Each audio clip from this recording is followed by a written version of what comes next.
Hello, everyone, and thanks for joining the January 28th Developer Sync for Flatcar. Before we begin, I just want to remind everybody that Flatcar is an incubating project. So we adhere to the CNCF Code of Conduct, which just means be nice to each other. In these calls, maintainers review progress on development and the roadmap, discuss special projects, secure and trusted boot, vendor support, and CNCF incubation status. We provide an overview of ongoing work and give an outlook to future work and talk about the next release. So first, we will do a round of introductions. As usual, I will kick things off. I'm Lexi. I work at Microsoft. I have been familiar with the project since the beginning. I support a number of our CNCF projects and their community engagement, but primarily Flatcar. And yeah, joining from London today. And who would like to go next? I can go. Hi, I'm Mathieu. I'm a Flatcar engineer in the team since a few years now, working on various topics. What about you, Adrian? Hello. Adrian here from Cloud-Based Solutions from Timișoara. I'm a Flatcar maintainer, and I've been working with ARM64, various Hyper-V things, and also with RISC-V, which I'm trying to rekindle soon. Thank you. Chewy? Yep, I'm James, or Chewy, Flatcar maintainer at Microsoft, and I'm here in Edinburgh, Scotland, and working on, well, all sorts of things really, usually package related. Irvin.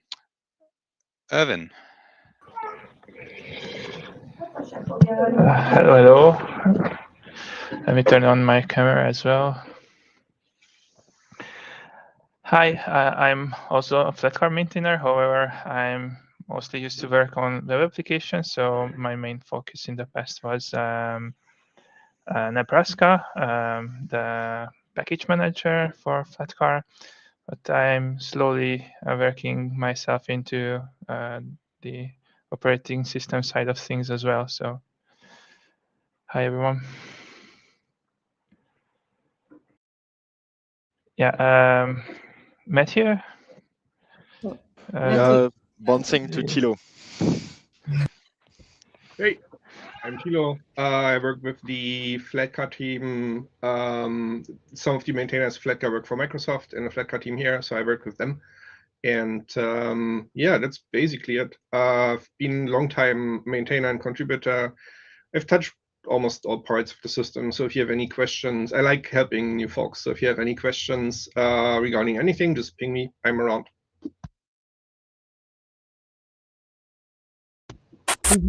Is there someone we did not have? Sion. Hello. My mic is noisy. It's okay. Is it better? Or yeah, it's fine. Cool. So hello, I am Sayan. I'm from India, and I have been also part of my Flatcar for a few years now. I primarily look into the releases, and these days I'm working on to improve the release, how we do the releases in general. Handing over to Dongsu. Hi, I'm Dongsu. I'm a Flatcar maintainer at Microsoft, and mainly I am working on UARS, update engine replacement in Rust. That's it. Great, thank you for joining, everyone. I'm just going to share the agenda screen real quick. Actually, I'm going to share the contributions report instead, because that's where we're going to be heading. So I kind of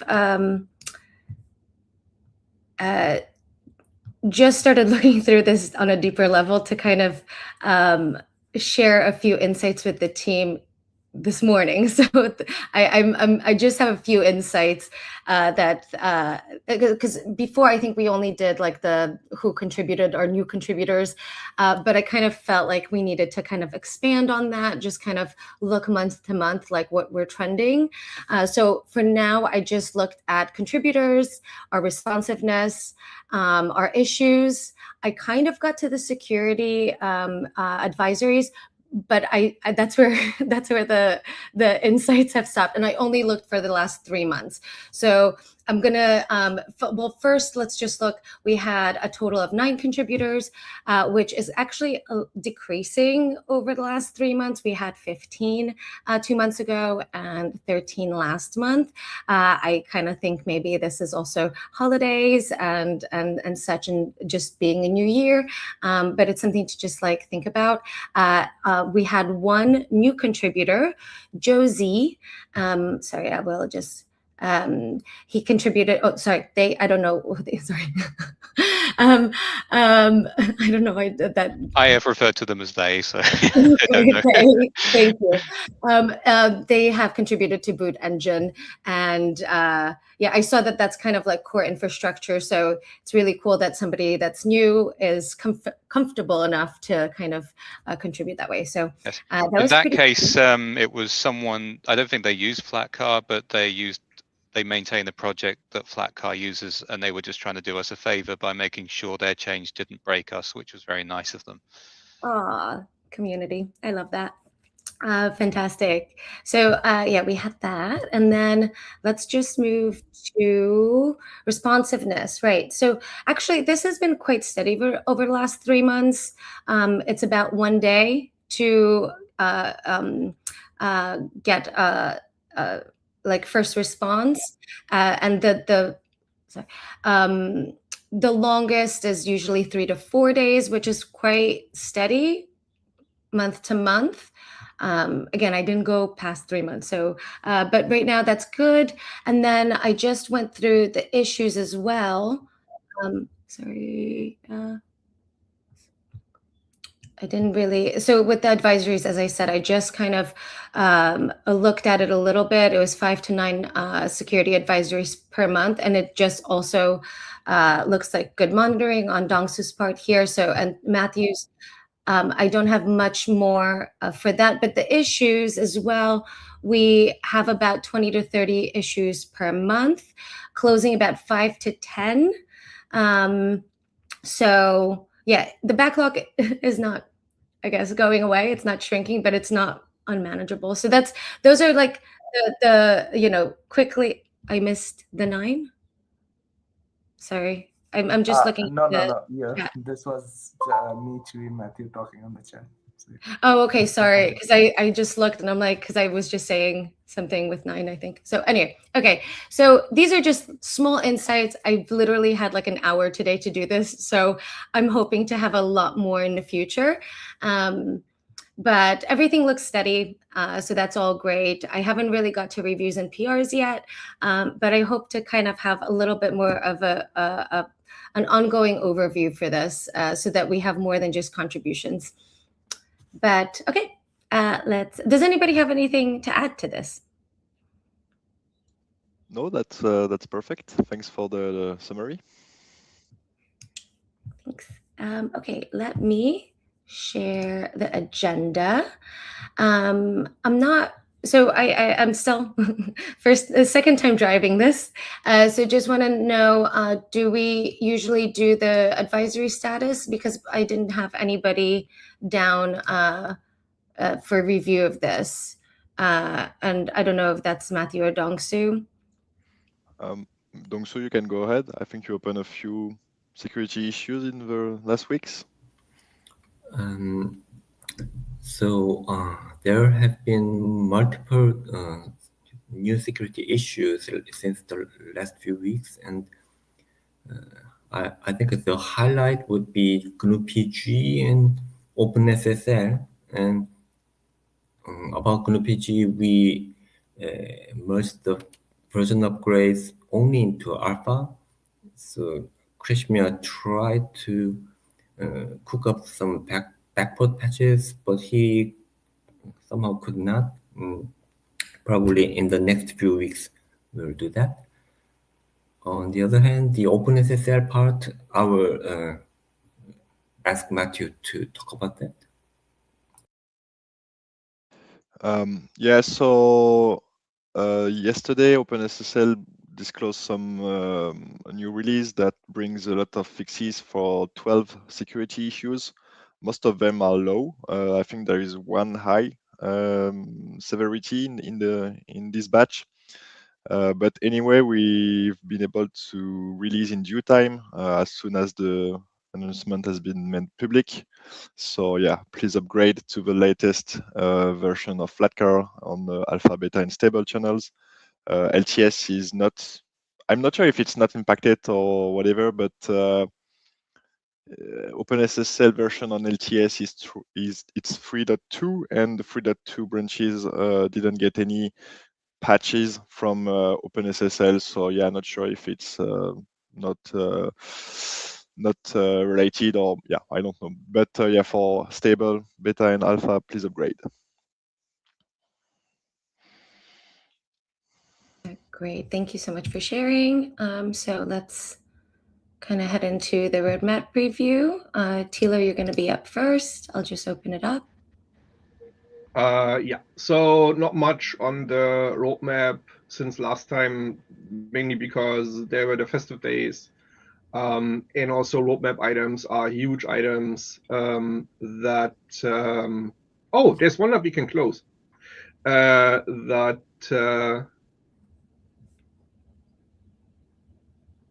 Oh, actually not. That's graduation, that's not incubation. Okay.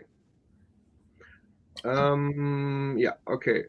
So no, there's the full disk encryption with crypt setup is still ongoing, and TPM secure boot is almost queued for release. I'm tempted to move that to queued for release, but we're still lacking the CNCF code signing certificate, although there has been movement on that front lately.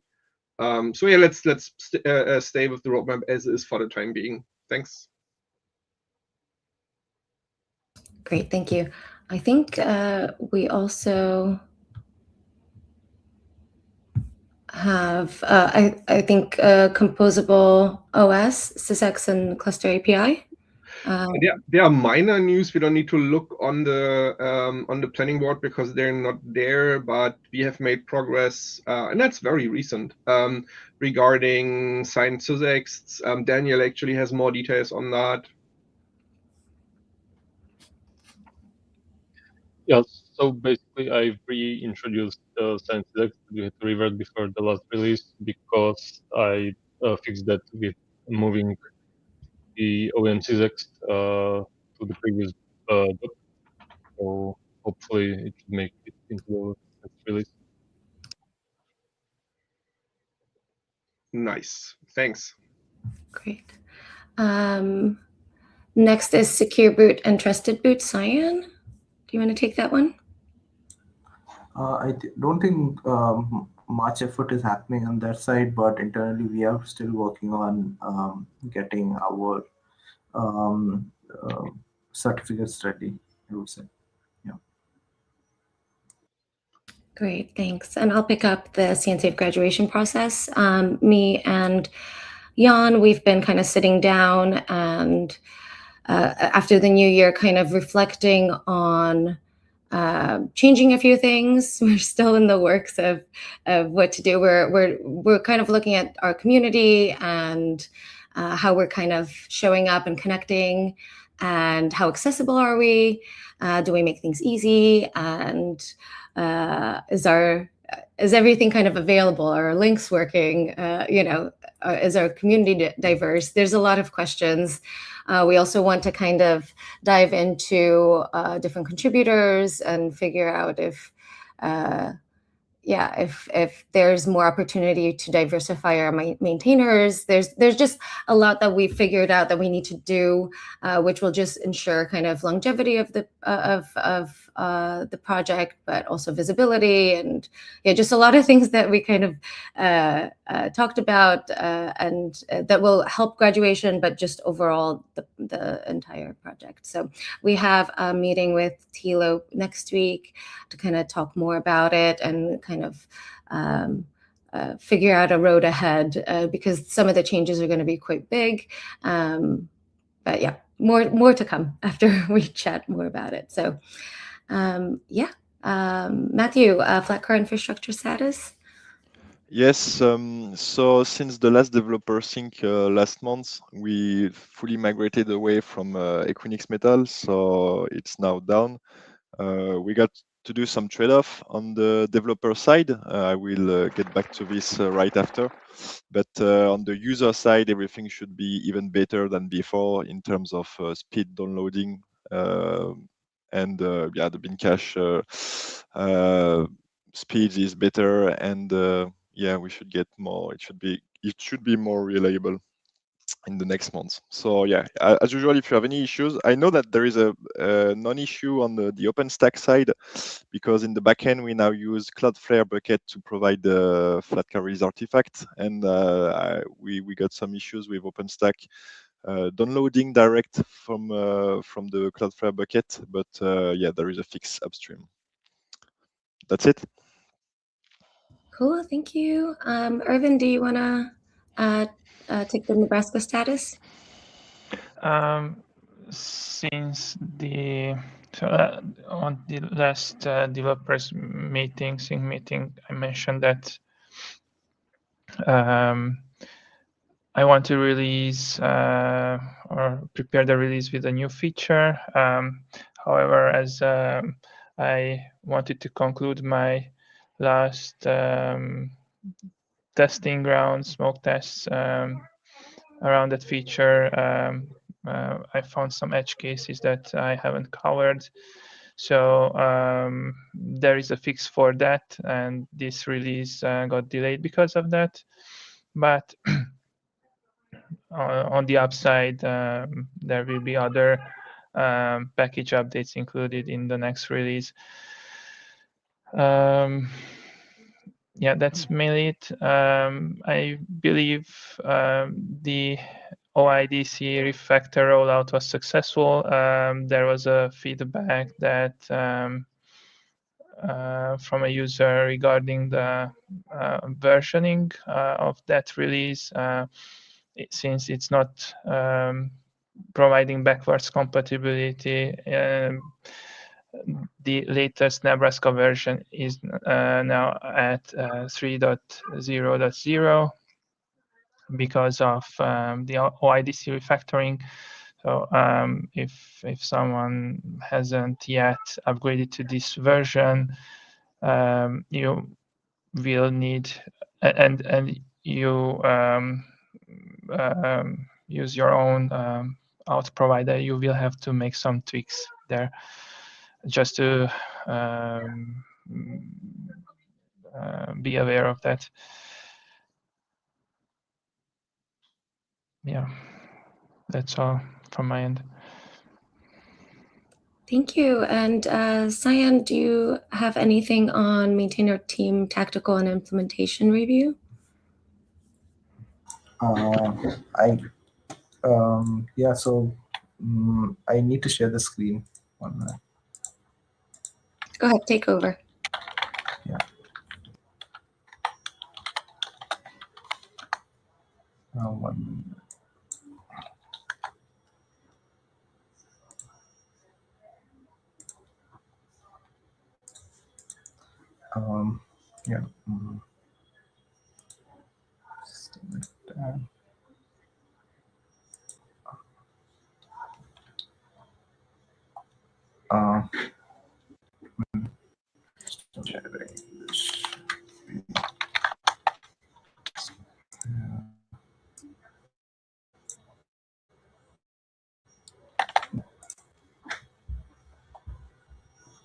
Can you see my screen?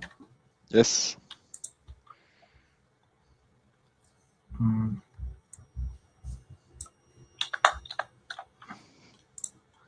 Okay, so I think currently the team is as we're back from the holidays, I think one of the biggest tasks was to get the release out. We have been working on, as usual, like Jimir has been putting effort with the weekly updates, and the in the last weeks we post in the last weeks we prepped the releases for OpenSSL.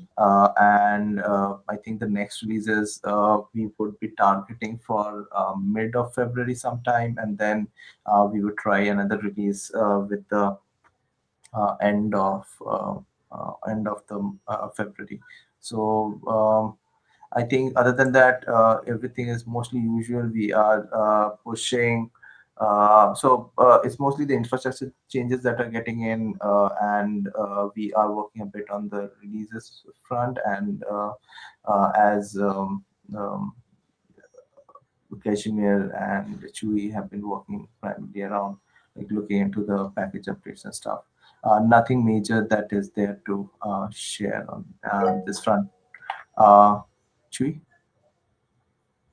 Yeah, I think it's just worth calling out that we've got a new version of Python in the SDK, so it's now 3.12 up from 3.11. We'd had 11 for quite a long time, so yeah, it's a nice change. We're still a little bit behind the latest, but I think we'll catch up a bit quicker now. So does it mean that the Python version on the CSX will be 3.12 as well? I believe so, yes. Yeah, it's the same e-build sources for SDK and CSX. Okay. Mm-hmm. Cool. Anything else that folks you would like to add? Dan, Chewy. Nope, that's it. Cool. I think maybe for the releases as well, Matthew already talked about the release that we put out. So I think we can skip the release planning as well. And yeah. Yeah, that's all from my side. Okay, I will. Thanks for sharing. I'm just going to share my screen again for the agenda items.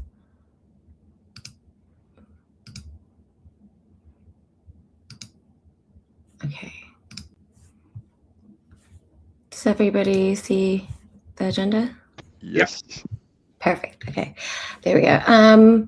Matthew, I think I know I don't know if we actually mentioned ARM64, the test situation. No, that was the thing I wanted to cover as well. So this is one of the trade-off I mentioned earlier in the Equinix Metal migration. So Equinix Metal was providing us the ARM64 infrastructure to test ARM64 Flatcar images on this architecture. Since now we don't have any solution yet to cover this native ARM64 testing. So we have some solutions investigated with other cloud providers, but yeah, at this moment we don't have a correct way to test QEMU images for ARM64. So what we do is that we fall back on some cloud providers to run those tests, but yeah, it's not quick and not every test are running. But yeah, this is just to mention it. And yeah, if you have any interest to sponsor the project with hardware, that could be a great opportunity here. Tilo? Yeah, so to just dive down on that a little bit, this mainly affects the CI, as the nightly builds are then tested on cloud providers again, and we have ARM64 capacity there, but ARM64 testing in the CI currently is switched off because we would need a server or VM instance that would be able to run nested virtualization.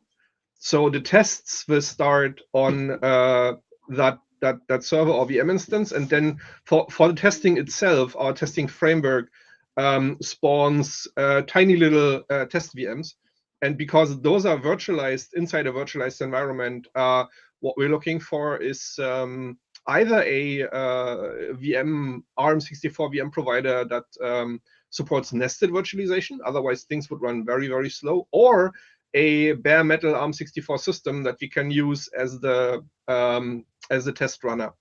So either would help us with the CI, but I mean, as usual, nightlies and releases are fully tested.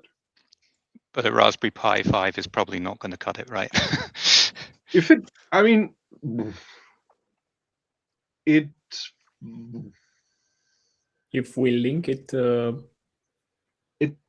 I don't want to say no because I'm not sure. Right? You don't even need to run the build. It's just the tests. And tests are usually memory bound. They aren't really CPU bound. So I don't know how many cores and threads that thing has. But if it comes with 16 gigabytes of RAM or more, then it should be safe to use. I can also ask internally. We have some servers at the office, so I will ask around to see if we can use one of those. I was doing the Kubernetes and all of the tests for ARM64 Flatcar, but I had a automation internally to run it, so it's not yet linked, right? So I will ask. That would be amazing. Yeah, thanks a lot. I know that Gabriel was already investigated on this part, but yeah, I think he's busy on many things at this moment, so maybe it's not top priority. But yeah, just to reiterate again on this, it doesn't mean we don't test anymore ARM64. We still have nightlies running for ARM64, but it's in the Azure cloud provider, so it's not all test cases and everything. So, yeah, that's it. Great. I think that's it for the open mic. Does anybody have anything else to bring to the floor before we kind of wrap up, or any questions? See you Adrian. Oh, sorry, you go first. yeah, please. Yeah, I will run a CI pipeline against my ARM64 SDK changes because you keep mentioning it, and the user mentioned it the other day that we don't have an ARM64 SDK. So yes, I think that's all the nudging I need now to finally get that through. Also, again, more people have been asking about better board support, particularly on ARM. So we were talking about updating the kernel config, maybe taking a config from another distro. I haven't really been able to find a suitable distro because I had been thinking of Fedora or CoreOS, but they just use the same config across everything, including desktop, so it's not really appropriate for that. There wasn't really another good match that I could find, so I'm happy to just go through it by hand, and I've started doing that already. Just need to keep at it. And yeah, hopefully we can see like Rockchip and IMX8 supported. Okay, over to you. Yeah, I was saying at the beginning of the at the start of this meeting about RISC-V. If you're going to plan on the ARM64 SDK, it would be easier to integrate afterwards because there were some changes that I needed that will definitely be also needed by the ARM64 SDK, right? So yeah, we'll sync once yeah, we start. And yeah, I see you at FOSDEM, right? Oh, right, yeah. Not me, sadly. But oh. Yeah, we will have 4 of our team members actually at FOSDEM. We'll have Dongsu, Tilo, Matthew, and Bex. Yeah. Is that correct? Yes. Yeah, okay. Bex So yeah. He's not here today, but he was here in the last office hours, and he'll be there as well. Just watch out for folks in Flatcar t-shirts and chat them up on Flatcar. We're always eager to answer. Cool. Enjoy. Okay, so I guess we'll wrap up. The next office hours will be February 11th, and the next developer sync will be February 25th. both happening at 2:30 UTC as usual. And yeah, if you have any questions or want to get involved, you could reach out on GitHub or Matrix or Kubernetes or CNCF Slacks. There's plenty of ways. Again, thanks for joining, everyone, and I hope you have a great day. Thanks a lot. Bye-bye. Bye. Thank you. Bye. Thank you.